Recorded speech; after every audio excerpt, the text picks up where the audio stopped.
This is DaveNoseworthyMMA. This past weekend, the UFC held a fight night in Fresno, California, headlined by Brian Ortega and Cub Swanson. The two elite-level featherweights did not disappoint, putting off an excellent contest with a very entertaining finish. But my takeaway from that night wasn't the main event, but the bantamweight affair that took place between the highly touted Marlon Moraes and Aljamain Sterling. That fight also finished inside the distance, and it happened to be in spectacular fashion. I suppose I would have to consider it an entertaining finish as well, but this is the dilemma I'm finding myself in as a fight fan. Though both finishes, there's a very important distinction to make between the two. On one hand, Ortega pulled off a nasty yet skillful guillotine choke that halted a stop to the action in the second round. On the other hand, the fight between Moraes and Sterling ended when Moraes was throwing a kick, but between the timing in which he threw it in relation to the timing of which Sterling came forward, the knee connected with Sterling's head and it was lights out. Which, in all honesty, is the kind of decisive finish a lot of us fans clamor for. While there's nothing more exciting than an out-of-nowhere flash knockout, sure to always bring the fans to their feet, we aren't trying to see these athletes get hurt. And the reality of the situation from this past Saturday night was that it was an ugly situation. In this sport, there's a very fine line between something being entertaining and something being downright frightening, and the outcome of the Moraes-Sterling fight fell into the latter category. I love this sport dearly and everything, and I've dedicated an impossible amount of time to it over the years. But for me, it was a moment where I found myself questioning my fandom and asking, what are we doing here?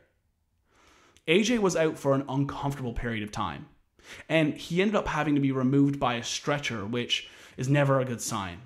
Despite what many may think, it is actually quite rare to have an athlete have to be removed in that manner in this sport.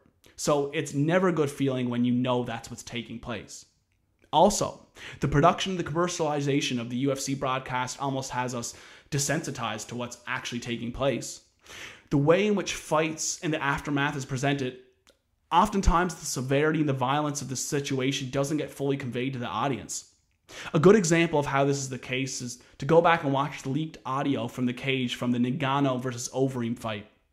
There's no commentary or background music, just the sounds of Ngannou in his corner celebrating while the doctors attend to an unconscious Overeem. It's pretty scary.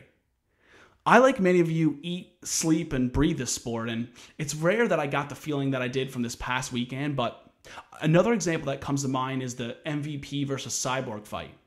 I'm a huge fan of the technical aspects of what takes place in the cage, especially when it comes to the striking department. So normally, I would be celebrating such a beautiful flying knee. But the outcome of that perfectly placed flying strike didn't exactly leave me in a celebratory mood. It left me being concerned with the well-being of a man that literally just had his head caved in. So my point? I'm not really sure I have one. I'm just acknowledging that the sport that we all love is not for the faint of heart. Despite the awful feelings it seldom gives me when seeing a serious injury take place, it has never stopped me from coming back for more. I suppose it's a large part of what makes the sport so fascinating. There are so many different, unexpected outcomes. Sometimes both competitors will walk out of the cage and head to the after party together, no worse for wear. And other times, one or two of the guys are leaving the arena in an ambulance. Thankfully, from what I understand, Aljamain Sterling is doing fine now and will live to fight another day. It's just important to acknowledge how dangerous this MMA business really is. The production of UFC and Bellator broadcasts sort of covers up how brutal it can really be.